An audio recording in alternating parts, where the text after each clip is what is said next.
നമസ്തേ. 1000 ദിവസം ആടിനെ പോലെ കഴിയുന്നതിനേക്കാളും വിജയകരമാണ് ഒരു ദിവസം സിംഹത്തിനെ പോലെ കഴിയുക എന്നുള്ളത്. ചില ആളുകളെ സംബന്ധിച്ചിടത്തോളം അവർ അടിമകളായിട്ട് ജീവിക്കും, എന്നാൽ ഒരു ന്യൂനപക്ഷമാകട്ടെ അവർ രാജാവിനെ പോലെ ജീവിക്കും എന്നുള്ളതാണ്. രാജാവിനെ പോലെ ജീവിക്കണമെങ്കിൽ നമുക്ക് ചില പ്രത്യേക ഗുണങ്ങൾ ഉണ്ടായിരിക്കണം. ആ ഗുണങ്ങളുള്ള ആളുകൾക്ക് തീർച്ചയായിട്ടും രാജയോഗം അവരുടെ ജീവിതത്തിലേക്ക് എത്തിച്ചേരുക തന്നെ ചെയ്യും.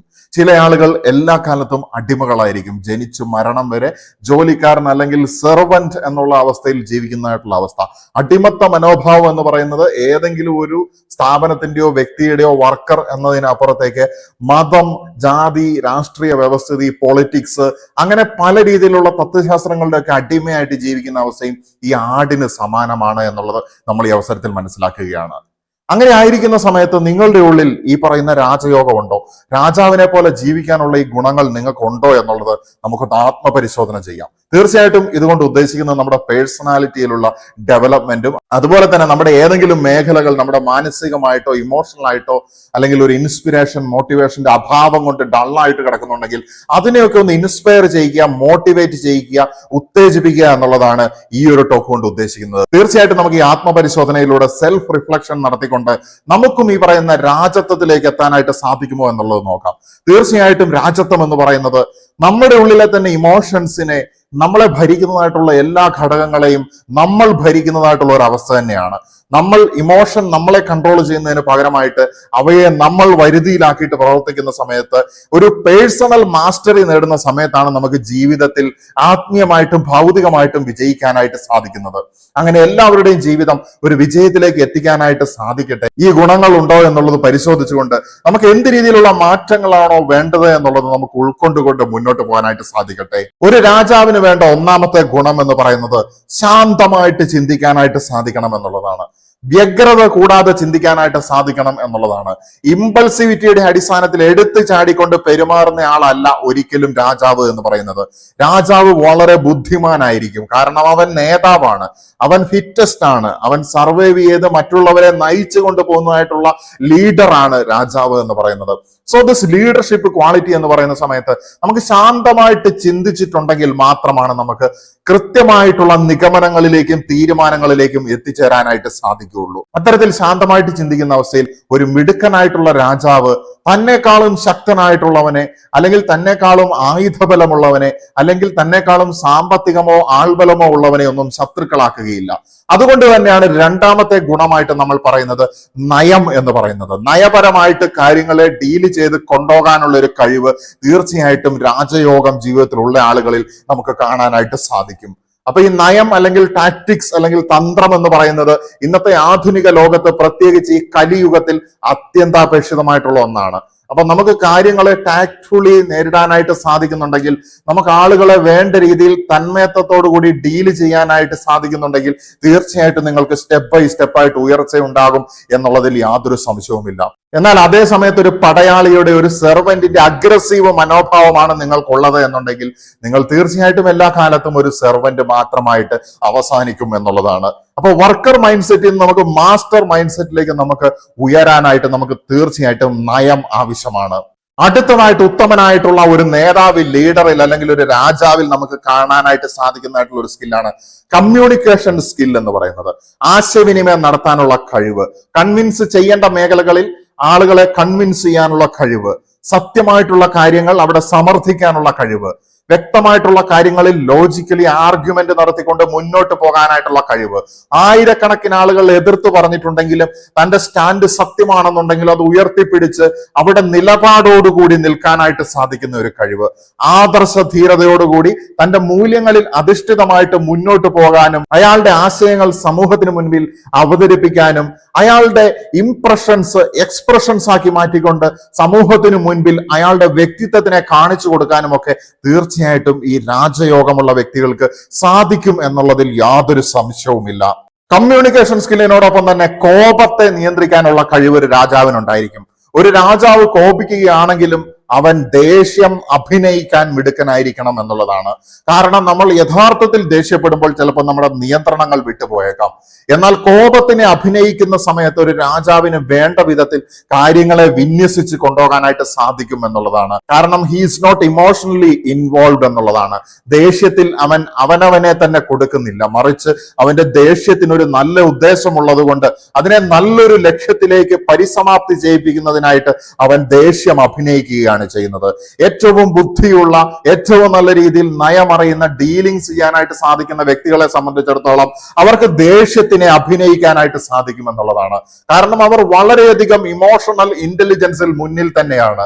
അവർ മറ്റുള്ളവരുടെ ഇമോഷൻസിനെ മനസ്സിലാക്കിക്കൊണ്ടും തന്റെ ഇമോഷൻസിനെ വേണ്ട വിധത്തിൽ ഉപയോഗിച്ചുകൊണ്ടും വിജയകരമായിട്ട് മുന്നോട്ട് പോകുന്ന രാജാവിനെ പോലെ മുന്നോട്ട് പോകുന്നത് നമുക്ക് കാണാനായിട്ട് സാധിക്കും. ദേഷ്യത്തിന്റെ മേലുള്ള നിയന്ത്രണം പോലെ തന്നെ ഭയത്തിന്റെ മേളിലും ഒരു രാജാവിന് നിയന്ത്രണം ഉണ്ട് എന്നുള്ളതാണ്. രാജാവിനെ ചിലപ്പോൾ മറ്റുള്ളവർക്ക് ഭയമുണ്ടായിരിക്കാം. ഇന്നത്തെ കാലത്ത് നിങ്ങൾക്ക് അധികാരം നിലനിർത്തണമെങ്കിൽ പണം ആവശ്യമാണ്, നിങ്ങൾക്ക് സൽപ്പേര് ആവശ്യമാണ്, നിങ്ങൾക്ക് നല്ല രീതിയിലുള്ള ബുദ്ധി വൈഭവം ആവശ്യമാണ്, നേരത്തെ പറഞ്ഞ ഒരുപാട് ഘടകങ്ങൾ ആവശ്യമാണ്. പക്ഷെ രാജാവിനെ സംബന്ധിച്ചിടത്തോളം അവന് ഭയമില്ല എന്നുള്ളതാണ്. തീർച്ചയായിട്ടും ആദർശധീരന്മാരെ നമ്മൾ ചരിത്രത്തിലേക്ക് നോക്കുന്ന സമയത്ത് മനസ്സിലാക്കാനായിട്ട് സാധിക്കും. അവരെ സംബന്ധിച്ചിടത്തോളം they don't fear anything. അവർക്കൊന്നിനെയും പേടിയില്ല. കാരണം അവരുടെ മൂല്യങ്ങൾക്ക് വേണ്ടി, അവരുടെ ആദർശത്തിന് വേണ്ടി മരണം വരിക്കാനും അവർ റെഡിയാണ് എന്നുള്ളതാണ്. ഇങ്ങനെ ഭയമില്ലാതെ ആകുന്ന അവസ്ഥയിലാണ് നമുക്ക് ഉയർച്ചയിലേക്ക് പോകാനായിട്ട് സാധിക്കുന്നത്. ഭയപ്പെടുത്തി ഭരിക്കുക എന്നുള്ളതാണ് ഇന്നത്തെ മതങ്ങൾ, പൊളിറ്റിക്സ് അല്ലെങ്കിൽ പല രീതിയിലുള്ള വ്യവസ്ഥിതികളും അപ്ലൈ ചെയ്യുന്ന വിജയകരമായിട്ടുള്ള ഒരു തന്ത്രം എന്ന് പറയുന്നത്. ഈ ഭയപ്പെടുത്തലുകൾ നമുക്ക് ബിസിനസ് വേൾഡിൽ പോലും കാണാനായിട്ട് സാധിക്കും. ചില കോർപ്പറേറ്റുകൾ നമ്മളെ ഭയപ്പെടുത്തുന്നു, ആരോഗ്യ രംഗത്തുള്ള ചില കച്ചവടക്കാർ നമ്മളെ ഭയപ്പെടുത്തുന്നു. ഈ ഭയങ്ങളെ മറികടന്നുകൊണ്ട്, അല്ലെങ്കിൽ താൻ എന്തിനെയാണോ ഭയക്കുന്നത് അതിനെയൊക്കെ കൃത്യമായിട്ട് ഡീല് ചെയ്യാനുള്ള ആത്മവിശ്വാസം ഉണ്ടെങ്കിൽ ഭയത്തെ മറികടക്കേണ്ടിയിരിക്കുന്നു. ഇവിടെ ഏതെങ്കിലും രീതിയിലുള്ള കാര്യങ്ങളിലേക്ക് എടുത്തു ചാടുക, അല്ലെങ്കിൽ താൻ വളരെ ധൈര്യശാലിയാണെന്ന് കാണിക്കാനായിട്ട് ബുദ്ധിയില്ലാതെ പ്രവർത്തിക്കുക എന്നുള്ളതല്ല ഉദ്ദേശിക്കുന്നത്. ഭയം എന്ന് പറയുന്ന സംഗതിയെ മറികടക്കുക എന്നുള്ളതാണ്. ഒരു രാജാവിന് അറിയാം ഏതൊക്കെ മേഖലകളിൽ എങ്ങനെയൊക്കെ ഡീല് ചെയ്യണമെന്നുള്ളത്. ഇവിടെ ഭയം എന്നുള്ളതും നയം എന്നുള്ളതും രണ്ടും കൂടി നമ്മൾ കൂട്ടി വായിച്ചുകൊണ്ട് അത് രണ്ടും കൂടി ഇന്റർ കണക്ട് ചെയ്ത് പ്രവർത്തിപ്പിക്കാനും ഒരു രാജാവിന് നല്ല രീതിയിൽ സാധിക്കണം എന്നുള്ളതാണ്. രാജാവിന് വേണ്ട മറ്റൊരു ഗുണമാണ് കോൺഫിഡൻസ് അല്ലെങ്കിൽ ആത്മവിശ്വാസം എന്ന് പറയുന്നത്. കാരണം രാജാവിന്റെ ആത്മവിശ്വാസമാണ് അയാളുടെ പിന്നിലുള്ള ജനതയ്ക്ക് ആത്മവിശ്വാസം നൽകുന്നത്. ആത്മവിശ്വാസത്തോട് കൂടി മുന്നോട്ട് പോകുന്ന ഒരു ലീഡർ നമ്മുടെ മുന്നിലുണ്ടെങ്കിൽ തീർച്ചയായിട്ടും നമ്മൾ അവരെ ഫോളോ ചെയ്യും എന്നുള്ളതാണ്. അവരുടെ ആത്മവിശ്വാസം മറ്റുള്ളവർക്കും ആത്മവിശ്വാസമായിട്ട് മാറുകയാണ്.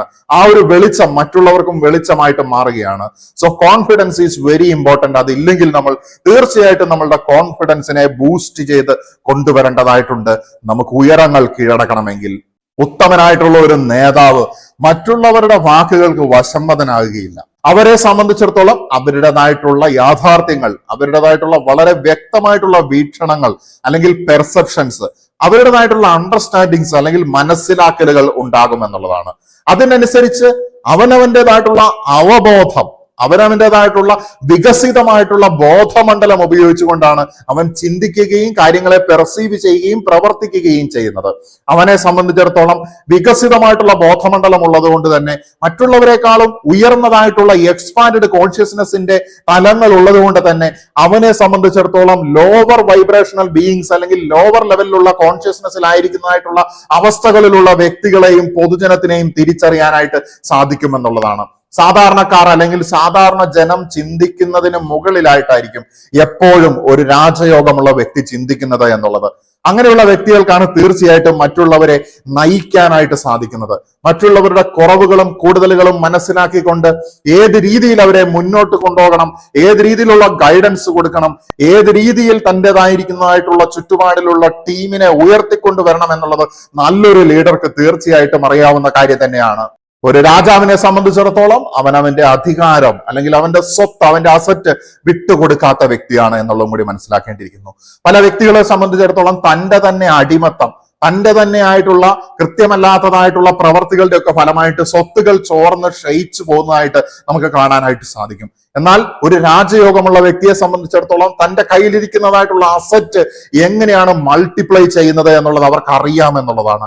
എങ്ങനെയാണ് നമ്മളുടെ കയ്യിലുള്ള അസറ്റിനെ വർദ്ധിപ്പിക്കുന്നത് എന്നുള്ളതിനെ കുറിച്ച് മുൻപുള്ള പല വീഡിയോകളിൽ ഞാൻ വിവരിച്ചിട്ടുണ്ട്. തീർച്ചയായിട്ടും അതൊക്കെ ഞാൻ ഇതിന്റെ റിലേറ്റഡ് കണ്ടന്റിൽ ആഡ് ചെയ്യുന്നുണ്ടായിരിക്കും. നമ്മൾ മനസ്സിലാക്കേണ്ടത് ഇത്ര മാത്രമാണ്, നമുക്കെല്ലാം ഓരോ മേഖലയുണ്ട് രാജാക്കന്മാരെ പോലെ പ്രവർത്തിക്കാനായിട്ട്.